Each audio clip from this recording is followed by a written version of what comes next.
Welcome to a gender-neutral reading of A Course in Miracles.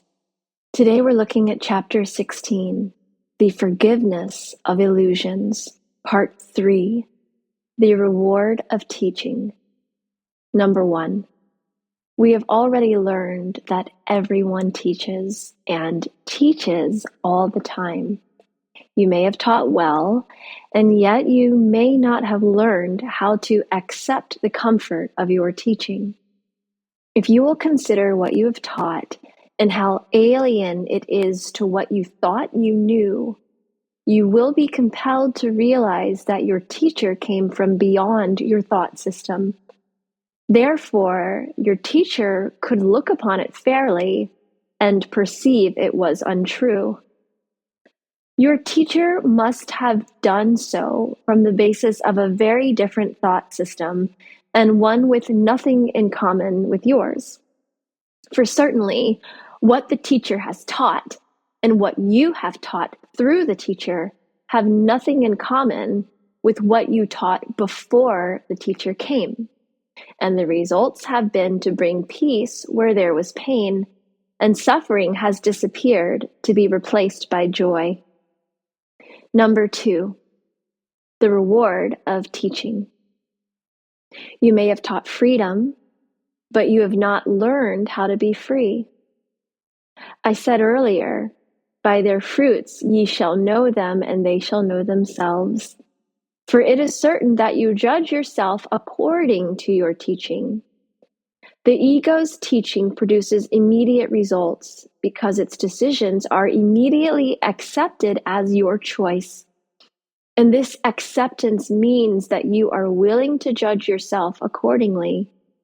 Cause and effect are very clear in the ego's thought system because all your learning has been directed toward establishing the relationship between them.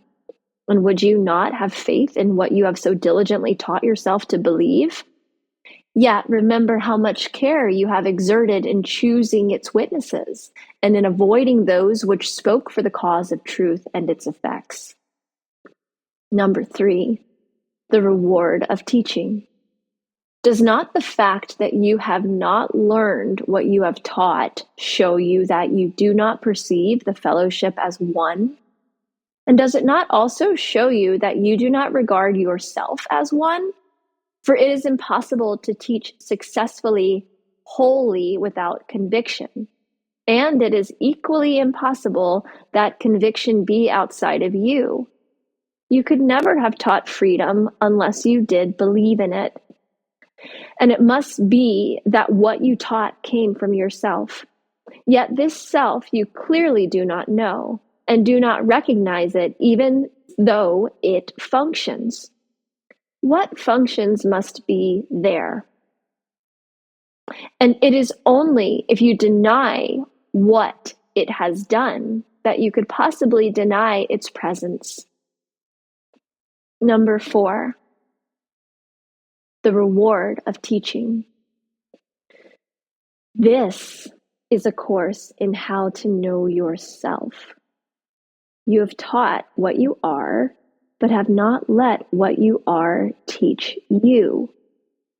You have been very careful to avoid the obvious and not to see the real cause and effect relationship that is perfectly apparent. Yet within you is everything you have taught. What can it be that has not learned it? It must be this part that is really outside yourself, not by your own projection, but in truth. And it is this part that you have taken in that is not you. What you accept into your mind does not really change it. Illusions are but beliefs in what is not there. And the seeming conflict between truth and illusion can only be resolved by separating yourself from the illusion and not from truth. Number 5, your teaching has already done this, for the Holy Spirit is part of you. Created by God, the Holy Spirit left neither God nor God's creation. The Holy Spirit is both God and you. as you are God and the Holy Spirit together. For God's answer to the separation added more to you than you tried to take away.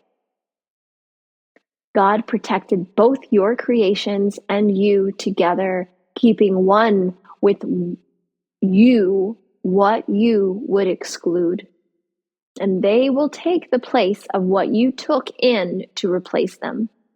They are quite real as part of the self you do not know. They communicate to you through the Holy Spirit, and their power and gratitude to you for their creation, they offer gladly to your teaching of yourself, who is their home. You who are host to God are also host to them, for nothing real has ever left the mind of its creator, and what is not real was never there. Number 6. The reward of teaching. You are not two selves in conflict. What is beyond God? If you hold God and those who God holds are the universe, all else must be outside, where nothing is. You have taught this, and from far off in the universe, yet not beyond yourself, the witnesses to your teaching have gathered to help you learn. Their gratitude has joined with yours and God's to strengthen your faith in what you taught. For what you taught is true. Alone, you stand outside your teaching and apart from it. But with them, you must learn that you but taught yourself and learned from the conviction you shared with them.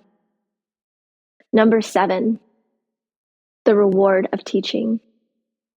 This year, you will begin to learn and make learning commensurate with teaching.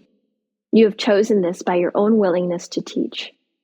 Though you seemed to suffer for it, the joy of teaching will yet be yours, for the joy of teaching is in the learner, who offers it to the teacher in gratitude and shares it with the teacher. As you learn, your gratitude to yourself, who teaches you what that self is, will grow and help you honor that self, God, Holy Spirit. And you will learn self's power and strength and purity and love that self as its creator does.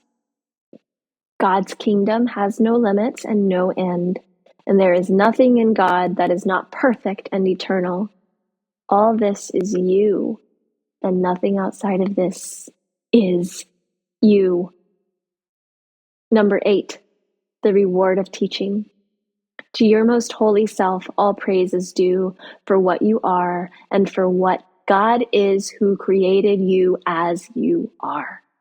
Sooner or later, must everyone bridge the gap they imagine exists between their selves.